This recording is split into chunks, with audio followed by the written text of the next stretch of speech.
The whiskey glass you use is just as important as the whiskey you're drinking. So what's the right glass to use, and what do you do when you don't have access to that glass?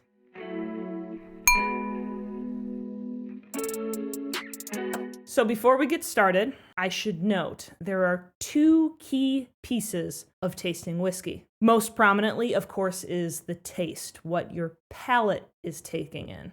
This is where you're going to have the sweetness, the harshness, the corn mashes, rye.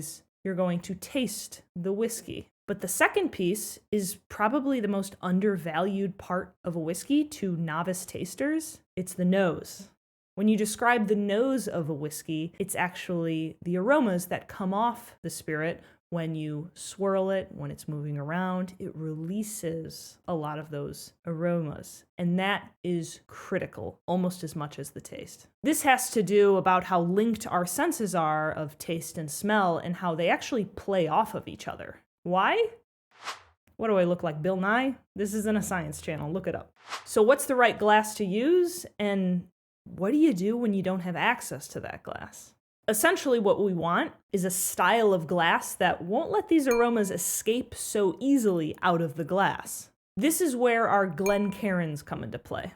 The shape of the glass allows two things to happen. The first is it allows us to swirl the spirit around, allowing those aromas to escape the actual spirit. But then the second is the curved-in lip helps to keep those aromas in the glass, allowing us to smell them before they escape into the open air. Now, there are many different types of these glasses I refer to as Glencairns. They have the same design. They allow you to swirl the spirit, and then they capture the aromas. Those two are critical. So at the end of the day, a Glencairn or a similarly designed glass is absolutely ideal to taste whiskey. But what happens if you're at someone's house or you're at a restaurant and they just don't have those glasses to offer you? Here are some glasses that I've gone with in the past. The first one, probably the most popular outside of the Glencairn, the Lowball glass. It's pretty simple. It's a half cylinder. It's short. Unfortunately, you'll actually see these a lot featured in whiskey bars, even specialized whiskey bars. My advice, if you go to a whiskey bar, a bar actually specializing in whiskey, and they give you a shot of whiskey in a lowball glass, it's not worth your time, it's not worth your money. They should have Glencairns for you. But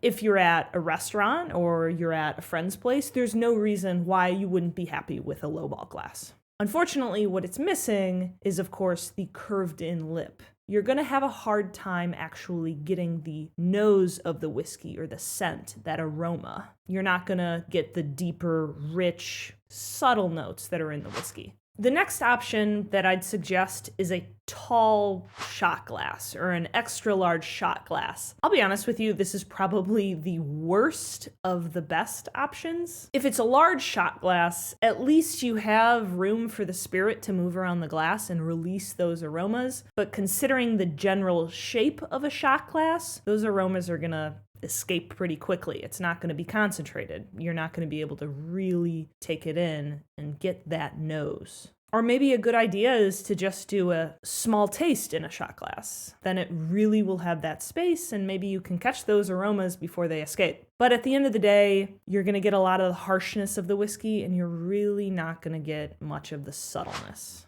Okay, so for this next one, are you camping? Are you currently in the outdoors? You possibly set up a tent like 45 minutes ago. Okay, well, probably your best option for this situation is your red Solo cup. This is honestly what I use whenever I go camping. At the end of the day, I'm not looking for anything special. I'm not drinking any bourbon that's over $30, any whiskey that's over $30. And I'm especially not going to take my nice glassware into the woods. It's going to get dirty, it's going to break, people are going to get drunk and throw it. A red Solo cup, it'll do in a pinch. You are going to get zero aroma out of this whiskey. You're going to smell more plastic than actual whiskey. You're not going to taste much aside from most likely the high corn mash of the bourbon you're drinking and a lot of alcohol, but you're camping. What else is there to do while camping? But considering my last experience of camping, I found myself half asleep at 5:30 in the morning surrounded by a family of bears. Yeah, I'll take the whiskey where I can get it. So I have a strange glass for the end of the list, one you might not expect. But before that, I just want to get this one out here. The pint glass. Dear God, no. Please stop. Do not do it. Listen, if anyone ever offers you a pint glass to drink your whiskey out of, don't be rude, but you're certainly allowed to be very, very sad. I can almost guarantee that they have a better option of a glass in their cabinet. Feel free to go looking. Essentially, what's going to happen with this is you're not going to get any of the aromas, and you're going to try to take a sip from that tall glass, and it's just all going to hit the back of your throat. You're going to end up taking a shot. So, I don't know if you're desperate. All right, so here's the weird one. A champagne flute. Yes, a champagne flute. With a little whiskey at the bottom of a champagne flute, not only do you have room to swirl the spirit and the flute itself, but you have a lot of space to actually capture those aromas. That space is small and concentrated, which will make the nose of the whiskey stronger. Of course, the main problem you're going to have with this is the same problem that you're going to have with the pint glass. It's very tall, and you might actually end up taking the full shot instead of just a taste.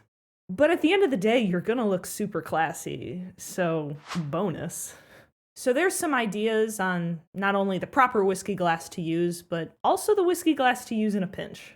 I hope this was helpful the next time Jerry offers you a shot of Macallan 25 and shows you to the pint glass cabinet. If you have any suggestions for solid, non-traditional whiskey glasses that have helped you in a pinch, leave a comment below. And if you ever find yourself not wanting to drink alone, come join me on Twitch. I stream every Sunday, Tuesday, and Thursday night. Let's have a drink together.